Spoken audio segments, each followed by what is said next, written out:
Astrology, ancient mystical star science, or man-made mumbo-jumbo.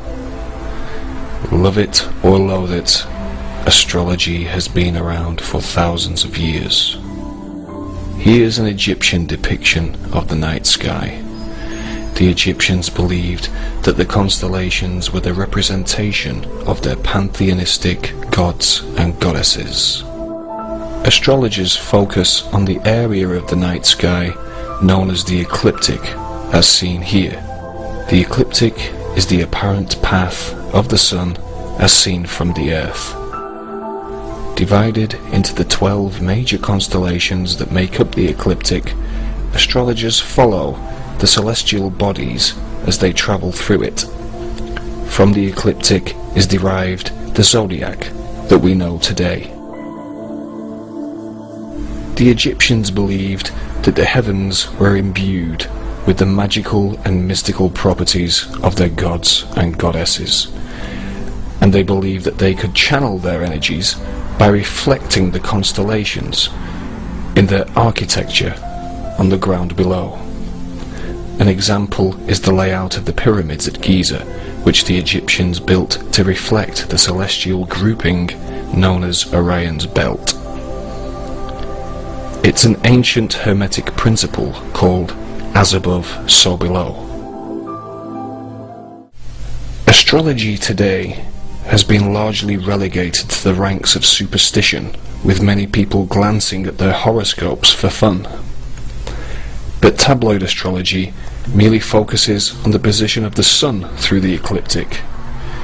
In-depth astrology considers the influence of all the solar system's celestial bodies, following the positions of the Sun, Saturn, and even Pluto.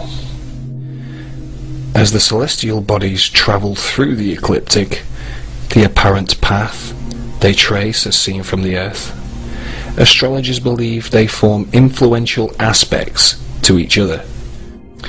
This in-depth astrology is used in occult circles, such as secret societies, like the Order of the Golden Dawn, with its complex occult symbolism. The Freemasons, whose members have included America's first president, George Washington, use astrology in their symbolic art. Here we see a Freemasonic tracing board whose royal arch can be seen adorned with the signs of the zodiac. On the Freemasonic apron, the all-seeing eye of Horus, an Egyptian symbol. At the George Washington Masonic Monument, we see a giant compass and square depicted. The Freemasonic symbol of their great work is seen here, also adorned with another Egyptian all-seeing eye. But what of the compass and square and its Illuminati symbolism? What can it mean? In the Divine Pymander is revealed the Hermetic maxim, as above, so below, as pictured by this tarot card of a magician with one hand up and the other hand down. As above, so below. And what that means is that in esoteric thought, in everything that is above is reflected down below. And that everything that is down here has a supernal, macrocosmic, if you will, origin. And that's one of the essential concepts in the occult. As above, so below is repeatedly symbolized in esoteric art and a variety of symbols, the most basic of which is a triangle pointing upward or above. This is accompanied by a second triangle pointing downward, below. When combined, they form a hexagram, commonly recognized as the Star of David, one of the most dominant symbols in the occult. Removing the base of the triangles, one can see the outline for the square and compass of Freemasonry.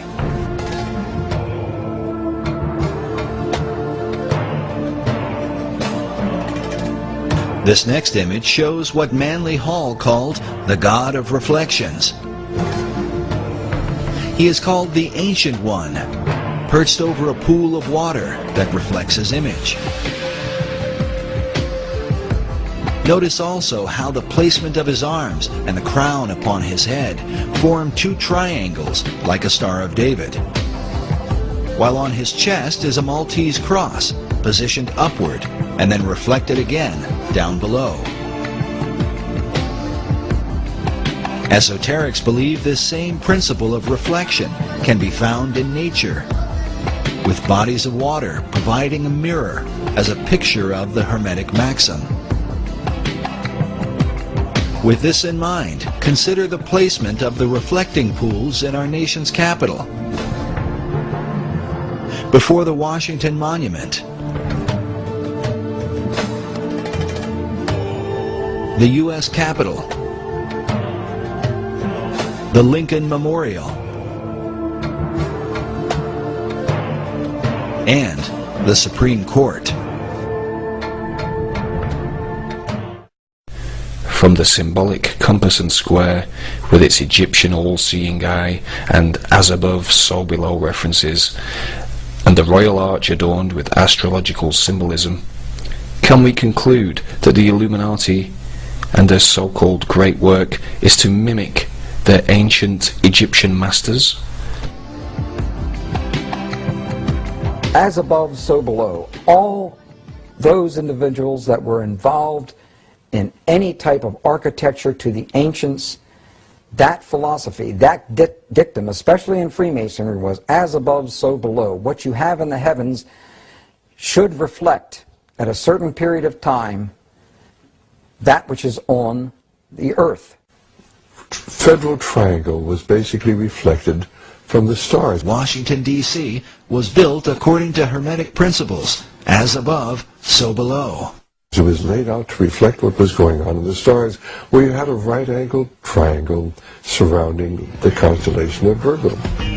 The right-angled triangle surrounding Virgo is partly reflected in the layout of Federal Triangle. The White House, Washington Monument, and Capitol Building were designed in a right triangle, according to a star pattern above, where three stars surround the constellation Virgo, forming a stellar triangle.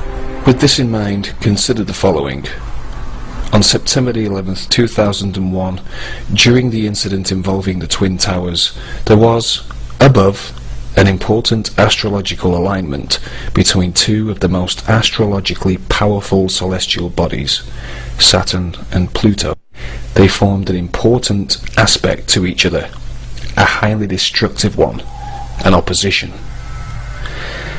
Let us begin by looking at the planet Saturn. Saturn, and its astrological symbolism, is that of the planet of form and structure. It is also known as the planet of materialistic power. Saturn, on 9/11, was in the sign of Gemini, the twins. Gemini also represents multiplicity.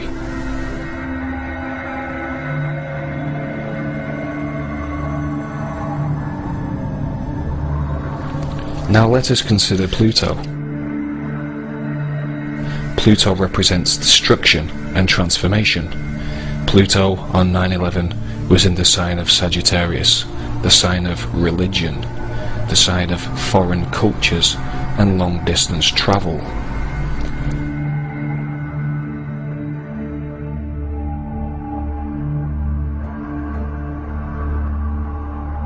Is the planet of structure in the sign of the twins enough to give us an as above, so below reflection? Is Pluto in the sign of religion enough to give us the as above, so below reflection on 9/11?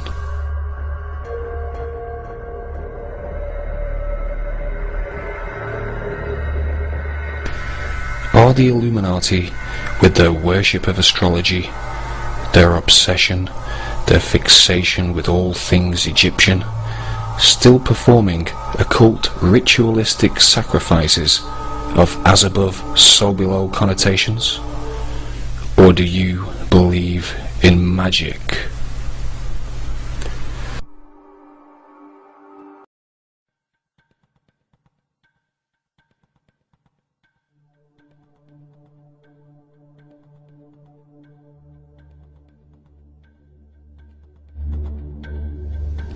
In the previous video, we looked at astrology from its ancient origins, such as from within the Egyptian cultures.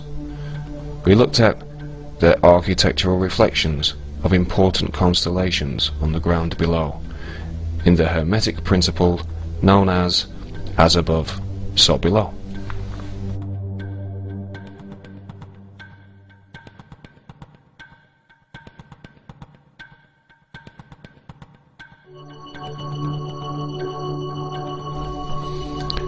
We then considered modern-day occult astrology, used in, as well as other fields, secret societies.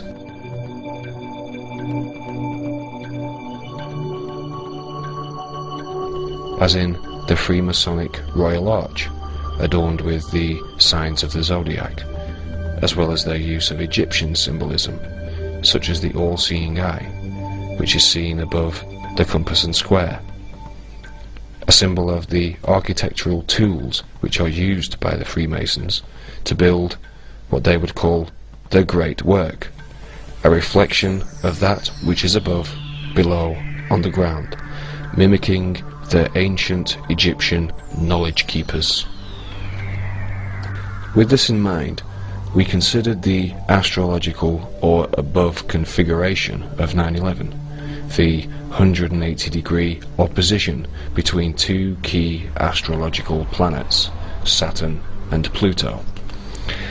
Saturn, the planet of structure and materialistic power, in the sign of the twins and multiplicity, gave us an interesting below reflection, the twinned world trade structural center of materialistic power, complete with multiple floors. Pluto, the planet of transformation through destruction, in the sign of Sagittarius, foreign cultures and religion, brought to our attention another key, interesting below reflection, the role played by the fundamentalist Islamic hijackers that allegedly destroyed the World Trade Center with fanatical religious fervor based on hatred for the West. With such an impressive sky-ground astrological correlation on 9/11, the like of which may never have been seen before with such precision, we ask the question, was there something more to 9/11 than we have been led to believe, or was it all merely astrological synchronicity? A closer look at the sign which Saturn occupied on 9/11 reveals that Gemini, ruled by Mercury, the winged messenger, is the sign of communication. Saturn, whose astrological symbolism also includes restriction, whilst in Gemini, can be said to be astrologically the restriction of communication. And that is certainly something that the official explanation expects us to believe, with both NORAD and the FAA suffering serious setbacks in communication by failing to dispatch interceptive aircraft. More impressive as above so below correlations can be seen when we consider that the topping out or final structural work was completed on the World Trade Center as Saturn entered Gemini years previously in 1971. But it wasn't until some 2 years later that the World Trade Center opening ceremony was held, when Saturn occupied the exact same area of Gemini as it did on 9/11, giving us another remarkable as above so below correlation of Saturn being in the exact same place when the Twin Towers were publicly opened in 1973 and so publicly closed on 9/11/2001. Indeed, there are some striking resemblances between Saturn above and the World Trade Center below. According to the NASA website, Saturn's rings are made up of 7 parts, and remarkably, the World Trade Center has 7 buildings. The occult symbol for Saturn, seen here from the Freemasonic Scottish Rite depiction, is the Seal of Solomon, and the 7th building of the World Trade Center was the Solomon Building. Minoru Yamasaki designed the World Trade Center complex to aesthetically mirror the Islamic temple at Mecca where the black stone of the Kaaba is placed. Many historians believe that the Kaaba itself is a pagan representation of the planet Saturn. Did the Illuminati design and build the World Trade Center complex to hermetically mirror the symbolism of Saturn in some way? Are these 5 direct links between the two entities coincidence, astrological synchronicity, or something else entirely?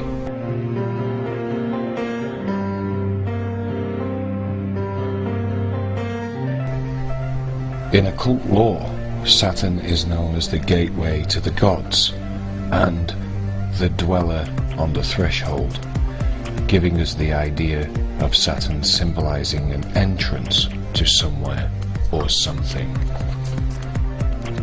But where? Here is a Freemasonic ritual of someone at the entrance to somewhere, with 2 pillars either side and the seal of Solomon above. Does the entrance lead to a symbolic Temple of Solomon, with the 2 pillars of Boaz and Jachin being ritualistically embodied as the Twin Towers? This will be touched on in a later presentation. But in the meantime, I'd like to draw your attention to a bit of synchromysticism that my partner and I experienced shortly after I uploaded the first video entitled "Do You Believe in Magic?" After making sure the film had uploaded, my partner and I decided to watch a film on a well-known film link site. As we scrolled through the vast list of uploaded films, my partner was drawn to a particular title, The 10th Kingdom. I clicked on the title and was taken immediately to this poster designed for the film, released in the year 2000. The words "Do you believe in magic?" at the top would have been enough to make me chuckle synchronistically, but to see an as above so below depiction so similar to the one I'd used in the first video had me synchronistically saucer-eyed. And as if that wasn't enough, the trailer showed us that a time door, or Saturn Solomon Gate, opened up in New York with the Twin Towers as a point of destination. Buildings are destroyed, and as a giant strides across a bridge, the Twin Towers can be seen collapsing in the background. We watched, and what followed is certainly illuminating, and will be touched upon in another episode. Thank you.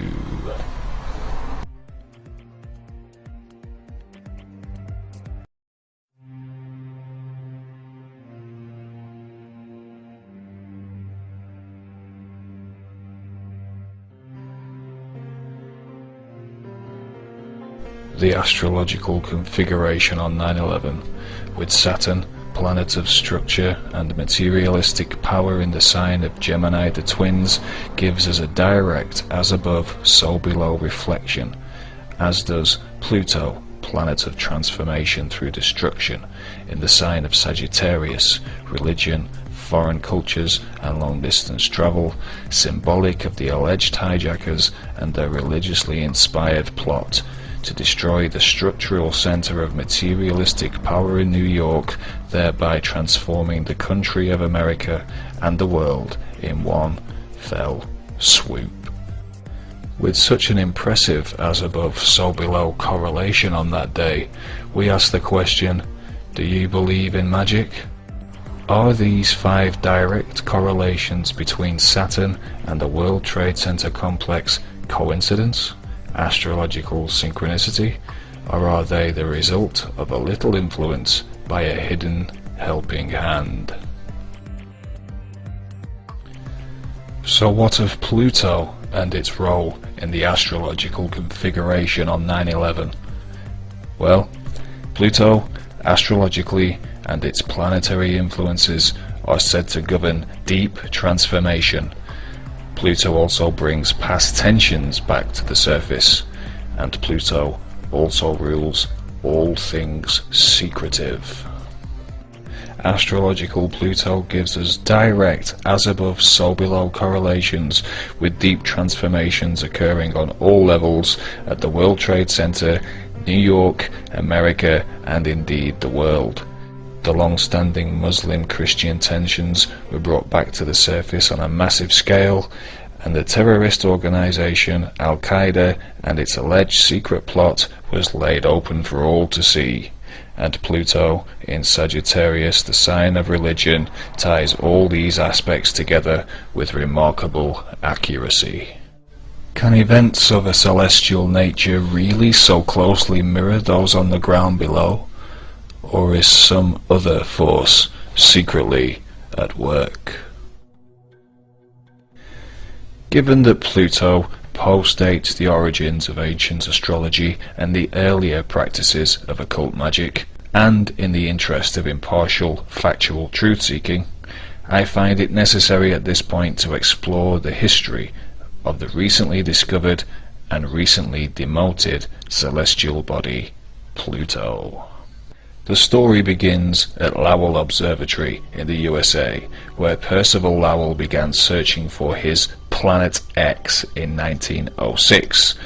After his death in 1916, his work was continued by Clyde Tombaugh, who, after studying photographic plates of space, discovered the elusive ninth planet, and on March 13, 1930, he announced his discovery in a telegram to Harvard Observatory. The story regarding the eventual naming of the planet begins the very next day in Oxford, England, where a certain Falconer Madden sits for breakfast with his granddaughter, reading about the as yet unnamed discovery in the Sunday Times. Madden asks his granddaughter for a suitable name, and Venetia, who just happens to have read a book about mythological gods, suggests the name Pluto. Madden, so enthralled by the suggestion, runs off to tell his friend Herbert Hall Turner, who just happens to be an astronomer royal. He then telegrams Lowell Observatory, who unanimously decide to accept the suggested name in May 1930. This seemingly non-occultic story takes a bizarre turn when we discover that there was another Saturn-Pluto opposition in 1930, the very essence of this series. Just as surprising is the curious coincidence that Falconer Madden's brother, Henry Madden, is also responsible for naming celestial bodies Mars's moons. And according to Venetia herself, she played no other role in the story than merely saying at some point the word Pluto. In her own words, she admits she remembers very little about the conversation, and that the actual naming of Pluto was entirely Madden's work. And strangely, like the Madden brothers, Pluto and Mars are astrologically linked. Pluto is the higher octave of Mars. Staggering then to find them both linked to two brothers who played key roles in the naming of two astrologically linked celestial bodies. Is this merely coincidental history? More as above so below wonderment? Or is there something else at work behind the scenes? Madden was head of the Bodleian Library in Oxford. The Bodleian Library is named after its founder, Sir Thomas Bodley, Freemasonic member of the Brotherhood Fratelli Obscuri and cousin of Sir Francis Bacon, the grandfather of modern Freemasonry. Bodleian Library also includes Rhodes House, named in honour of gold and diamond magnate and Master Mason Cecil Rhodes, who conspiratorially initiated the Round Table Group at Oxford, hub of many still largely secret organisations, which include the Club of Rome, the Bilderberg Group, and the Council of Foreign Relations, headed by a certain David Rockefeller. This brings us right back full circle to 9/11 and Dick Cheney, Vice President of America, on that fateful day. It's good to be back at the Council on Foreign Relations. As Pete mentioned, I've been a member for a long time and was actually a director for some period of time. I never mentioned that when I was campaigning for re-election back home in Wyoming.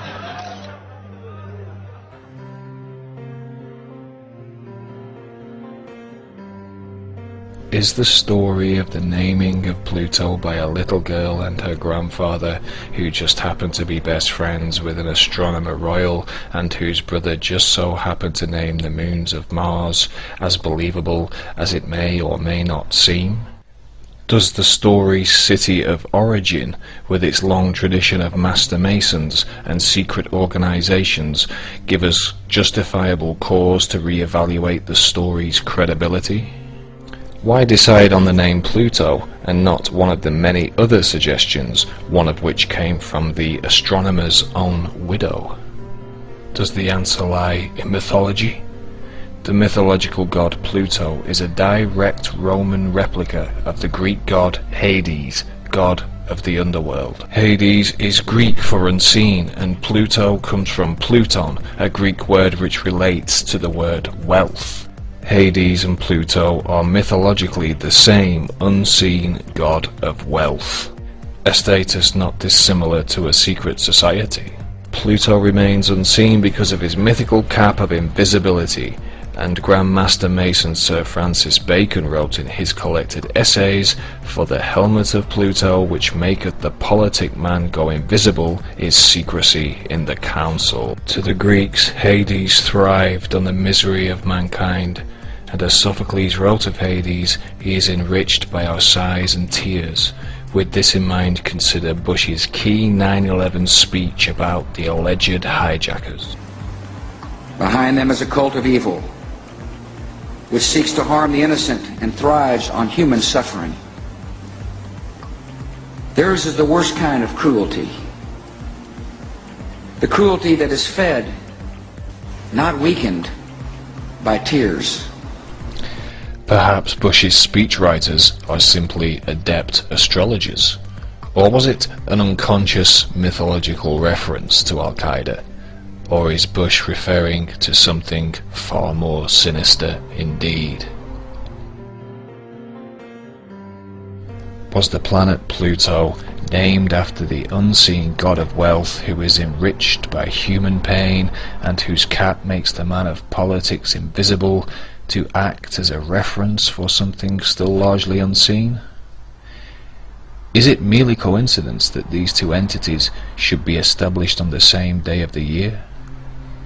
Is it coincidence that the planet and the god will be forever linked with images of virginity? And was the cap of invisibility once again placed upon Pluto in 2006 to prevent the would-be seeker from believing in magic at all? Do you believe in magic?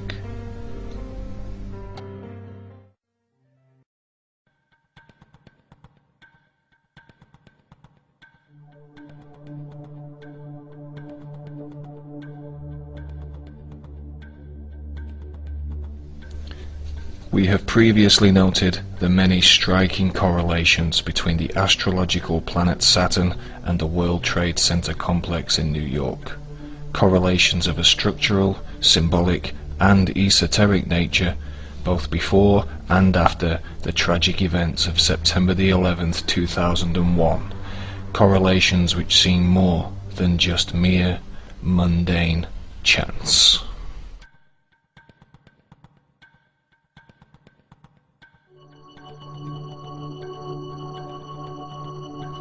Ancient history is replete with symbolic, freestanding twin structures which often depict a deity at their center, or that simply stand as mysterious markers, like a gateway to some other unknown world beyond.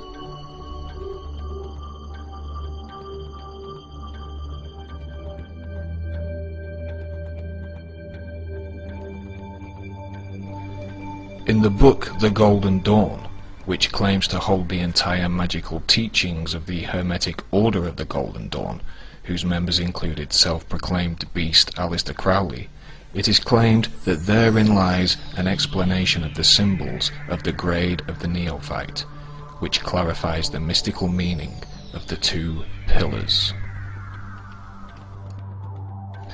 As the book continues, a magical ritual of the two pillars is outlined, and it is explained to the beginner that the mysterious and magical motif of the two pillars have many names and many historical origins.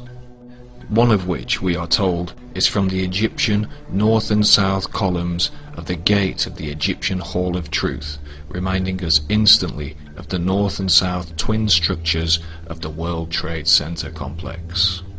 Furthermore, in 33-degree Mason Manly P. Hall's writings, The Secret Teachings of All Ages, more mention is made of the twin Egyptian obelisks, which are interchangeable with all the other twin structures throughout history.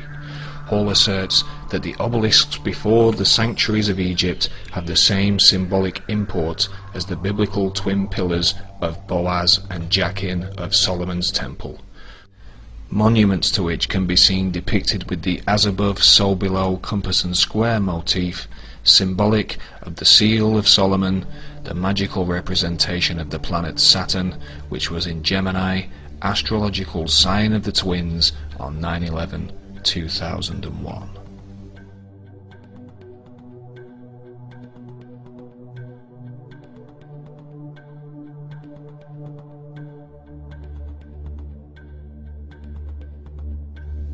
In the King James Bible, Boaz and Jachin are described as each being decorated with checker work, and the very same detail is seen surrounding the symbolic pillars in every Freemasonic hall. In the same biblical chapter, Boaz and Jachin are described as being decorated with pomegranates, a feature prominently seen surrounding the Tarot Pack's High Priestess, who sits between the very same pillars. The card can also be seen with the familiar twin numeral or Gemini symbol at its top.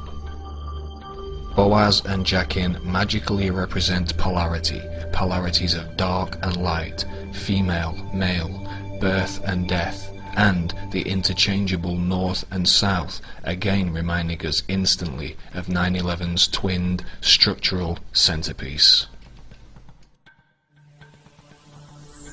In The Secret Teachings of All Ages, Hall states that in the mysterious Sephirothic Tree of Life, these two pillars symbolize severity and mercy.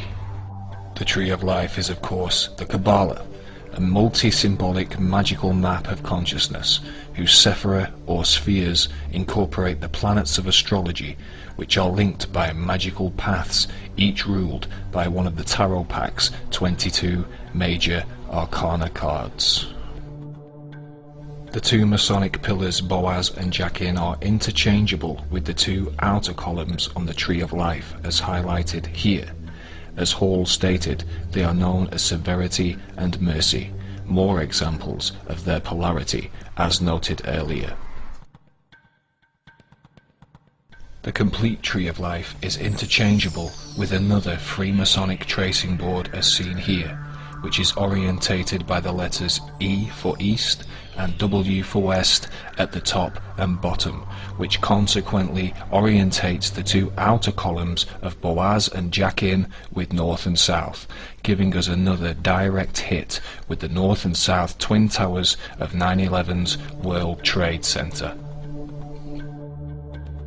Were these twin towers really built to reflect the magical motif of the ancient pillars Boaz and Jachin? Were they built to magically represent the knowledge encoded in the Kabbalah? If so, then where is the middle pillar?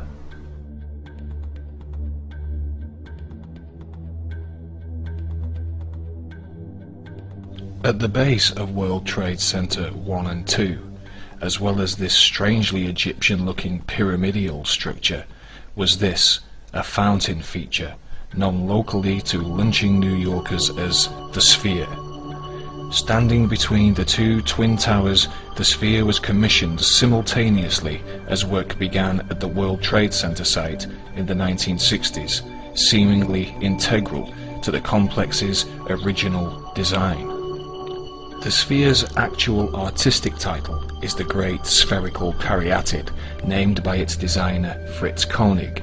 A caryatid architecturally is a replacement pillar or column, and as the caryatid stood between the two towers, our replacement column would first translate to this, then to this, and eventually to this, giving us our missing mystical column.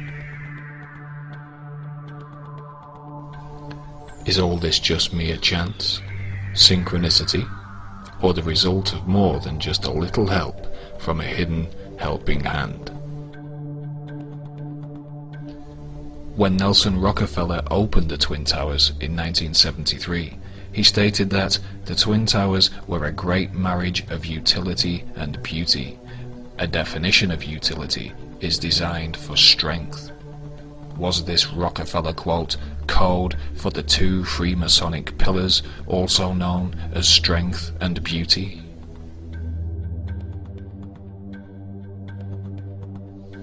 The great spherical caryatid, or symbolic middle pillar, was set to rotate once every 24 hours, the length of an Earth day. It was also made of 52 pieces of bronze, the alloy used to forge the original twin pillars Boaz and Jachin. There are 52 weeks in an Earth year. This gives the caryatid, or middle pillar, a strong resonance with the planet Earth, and on the Tree of Life, the Earth rules the 10th Sephirah, situated at the bottom of the middle pillar. This 10th Sephirah is known as Malkuth, and is said to resonate strongly with the first Sephirah at its opposite extreme, known as Kether. In fact, it is said Kabbalistically of these two spheres that Malkuth is in Kether and Kether is in Malkuth, or, put more simply, as above, so below.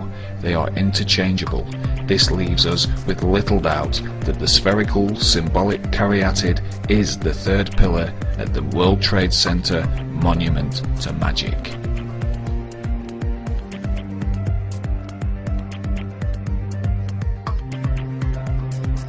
On the Tree of Life, Malkuth, the Earth Sephirah, is the 10th Sephirah. Malkuth means kingdom, and within Malkuth lies the gate which leads to the other 9 spheres upon the tree. This gate leads to the pathway which is ruled by the World Tarot card, which relates to the planet Saturn. The symbol for Saturn, the cross, is called the Tau, which is represented Kabbalistically by the letters TH, reminding us instantly of the poster for the 10th Kingdom with the same motif, in which a magical gate opens between the 10th Kingdom, New York Earth, and the other 9 kingdoms, magically informing us that even if you may not, some do believe in magic.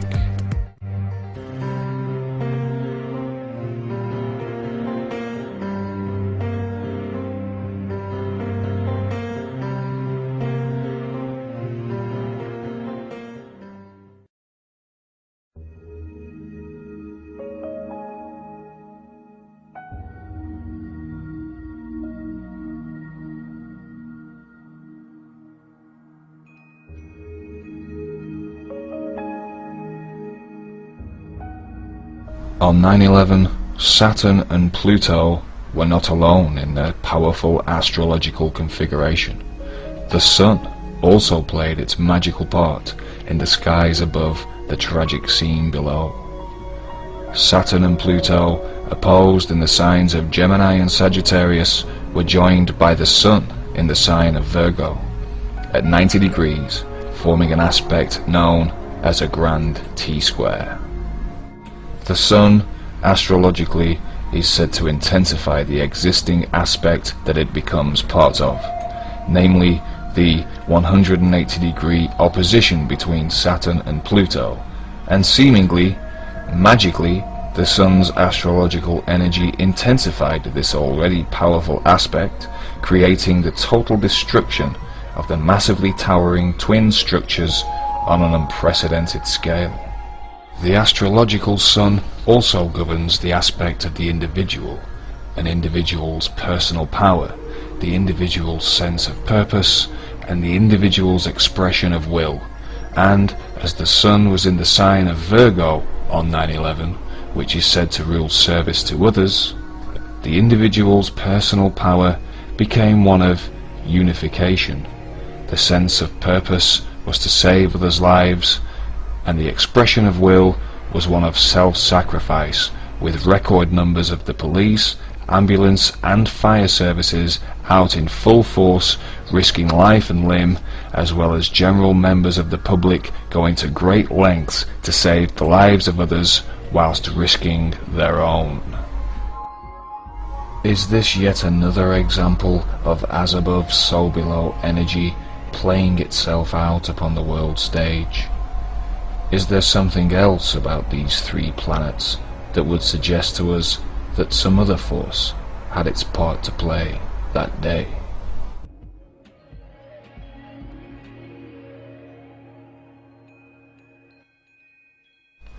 "33-degree Mason Albert Pike, the only military man in history to have a dedicated statue in Washington, D.C., is renowned for his Freemasonic epic Morals and Dogma, which has 32 chapters, the last of which is mysteriously entitled Sublime Prince of the Royal Secret.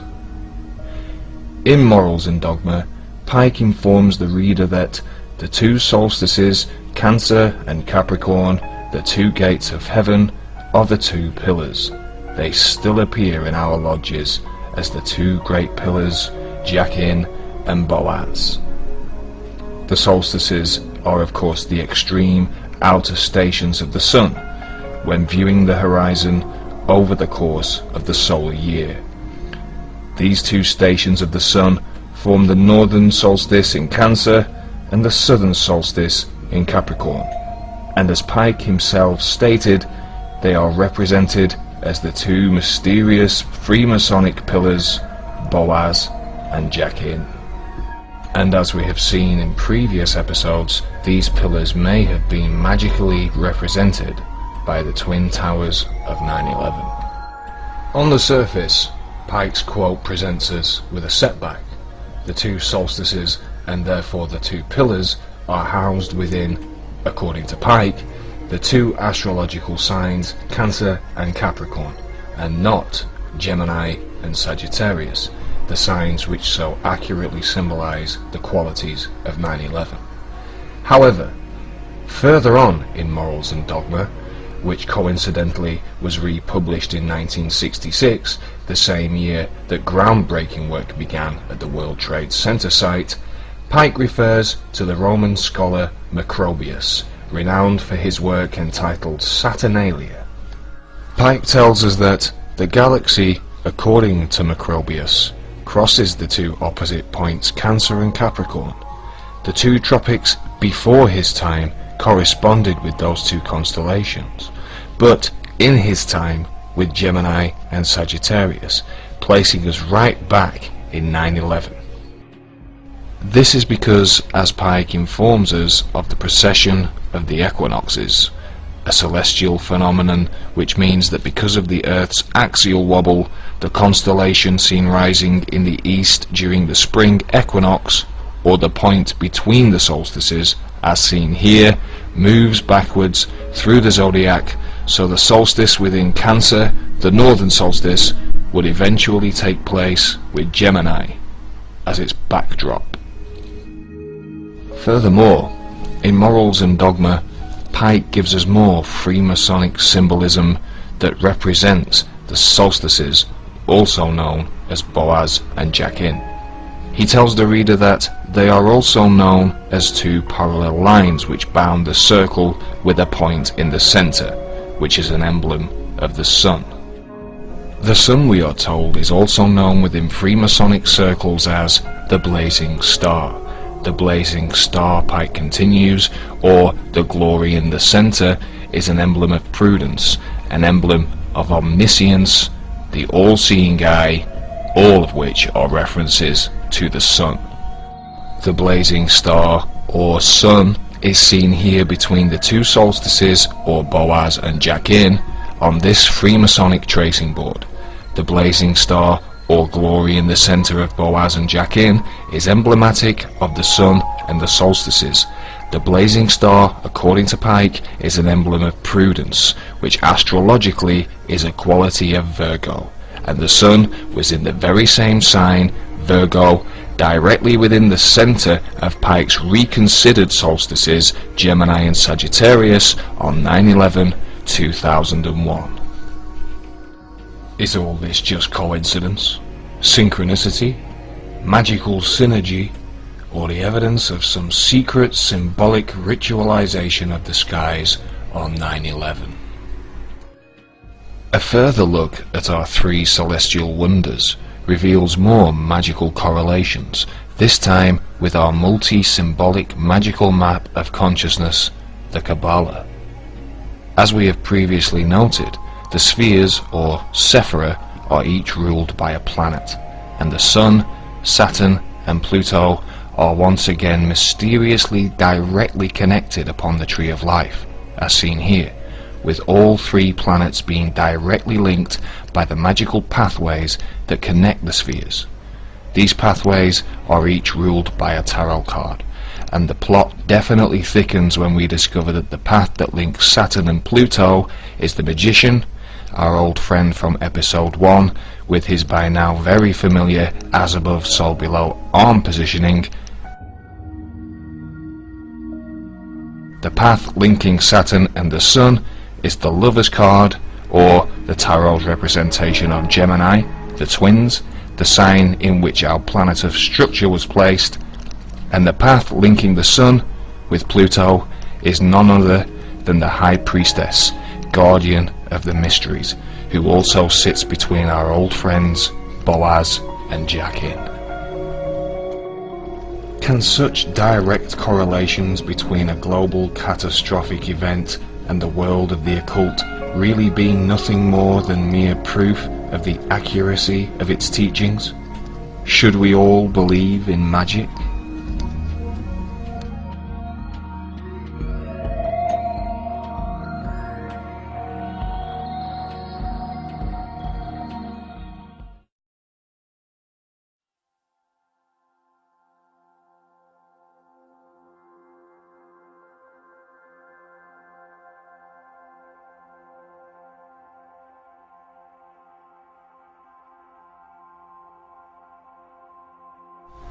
The astrological placings of Pluto and Saturn, their 2001 oppositional alignment, give us an astoundingly accurate above configuration to the events of 9/11 below.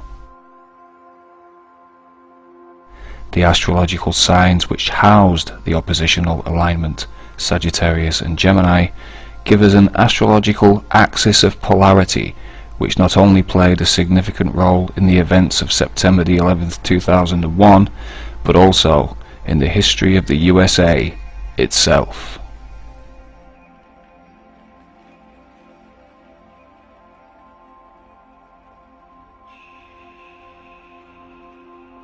An individual's astrological birth chart is made up of a number of fundamental elements, the basics of which are the zodiac's 12 signs from Aries to Pisces, which are also known as the houses.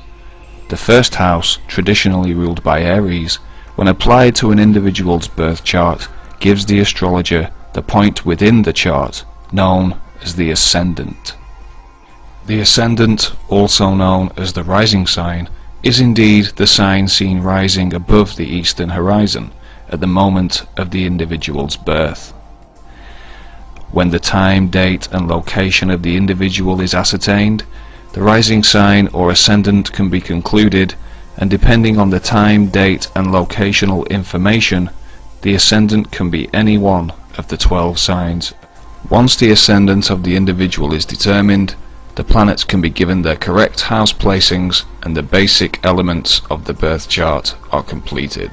The point opposite the ascendant is known as the descendant, and these two opposite extremes of the birth chart give us another astrological axis of polarity. It is this axis of polarity which has been the focus of intense debate within the US astrological community for some 150 years.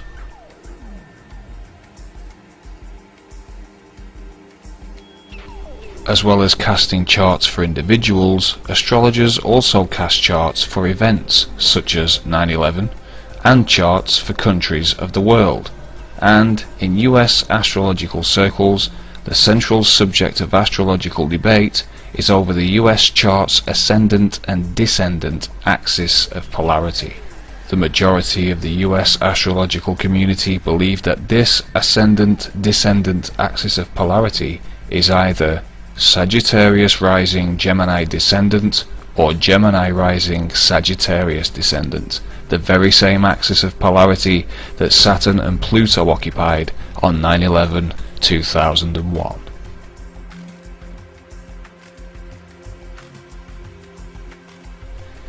The US astrological community has debated the ascendant-descendant axis of polarity for some 150 years, and is, figuratively speaking, split down the middle, with one half believing the country of the US has Sagittarius rising, and the other half believing the US ascendant sign is Gemini.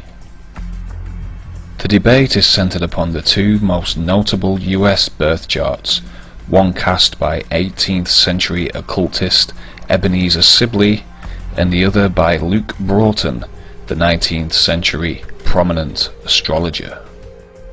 Ebenezer Sibley, who cast a Sagittarius rising chart which was published sometime around 1784, was born in England.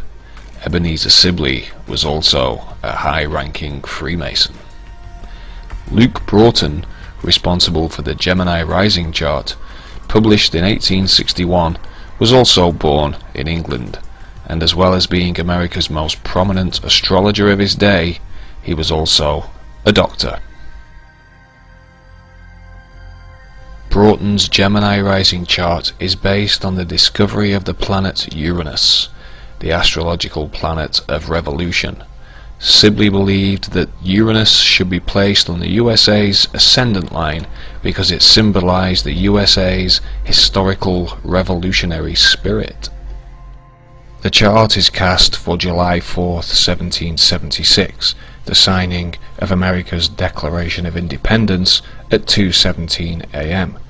Broughton believed this to be the time at which the Declaration of Independence was signed.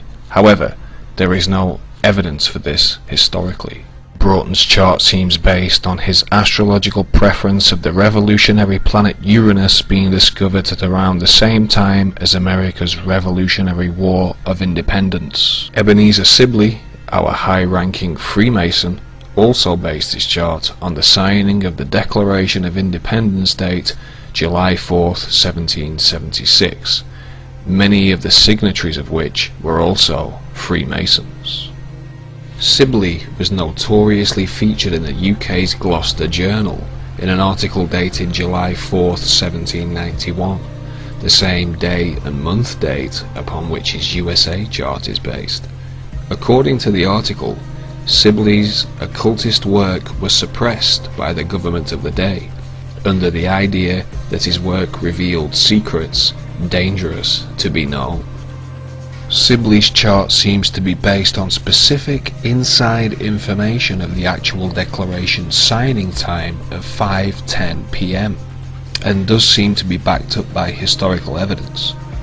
This places the USA's ascendant at 12 degrees of Sagittarius, and Pluto, our planet of transformation through destruction, was at the exact same 12-degree point of Sagittarius opposing Saturn on 9/11/2001.